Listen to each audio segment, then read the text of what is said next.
la parabole du fils prodigue.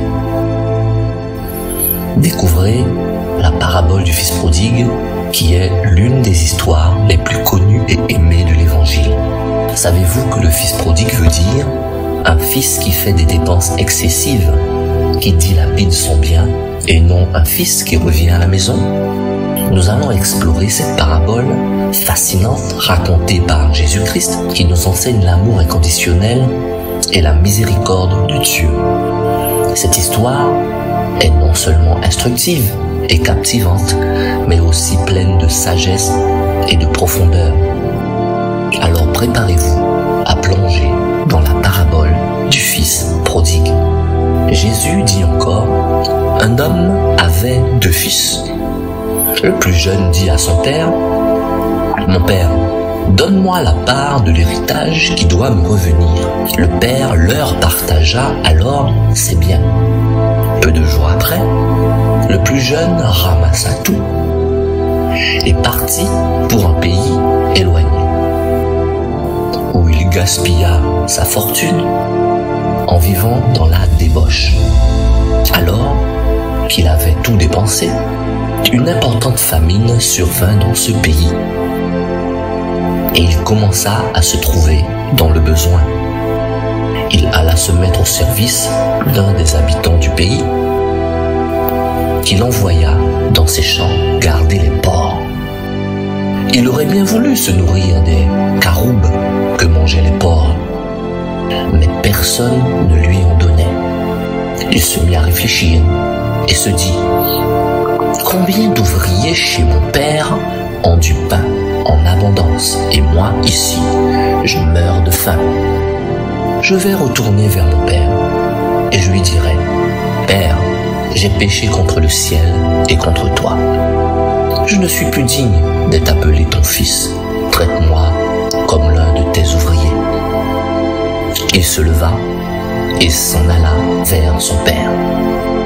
Alors qu'il était encore loin, son père le vit et fut rempli de compassion. Il courut se jeter dans son cou et l'embrassa. Le fils lui dit, Père, j'ai péché contre le ciel et contre toi.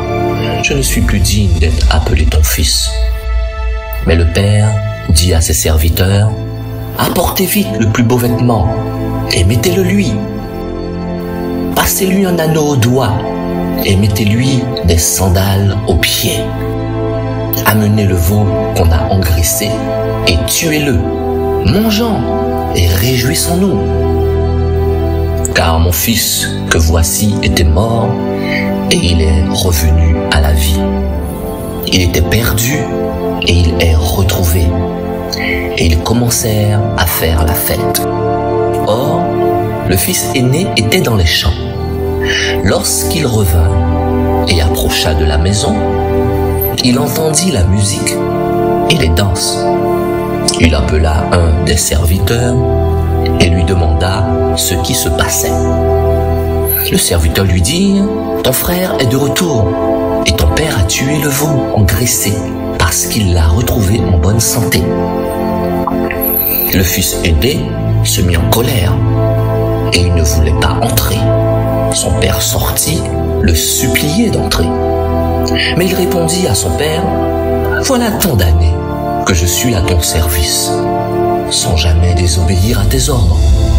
Et jamais tu ne m'as donné un chevreau pour que je fasse la fête avec mes amis. Mais quand ton fils est arrivé, celui qui a mangé tes biens avec des prostituées, pour lui tu as tué le veau engraissé.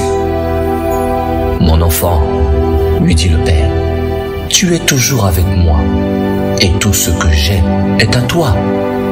Mais il fallait bien faire la fête et nous réjouir parce que ton frère que voici était mort et il est venu à la vie. Il était perdu et il est retrouvé. La parabole du fils prodigue nous enseigne plusieurs leçons profondes. Premièrement, elle illustre de manière poignante l'amour inconditionnel et la miséricorde de Dieu envers nous. Cette parabole nous montre que, peu importe la distance que nous avons parcourue, loin de Dieu. Son amour et sa grâce sont toujours disponibles pour nous accueillir à bras ouverts. Jésus illustre cette histoire pour enseigner une vérité fondamentale. La nature de Dieu est de pardonner et de restaurer ceux qui reviennent à lui avec un cœur repentant.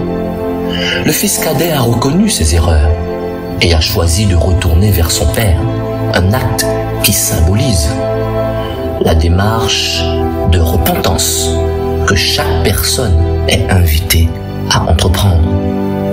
Enfin, la réaction du fils aîné nous invite à réfléchir à notre propre attitude envers la miséricorde de Dieu. Il est facile de tomber dans le piège de l'amertume ou de l'envie lorsque nous voyons la grâce accordée à d'autres. La parabole du fils prodigue se trouve dans Luc 15, versets 11 à 32.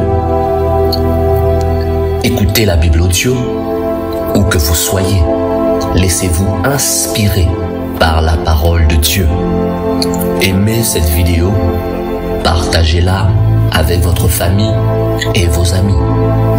Abonnez-vous pour ne plus manquer les paraboles de Jésus-Christ.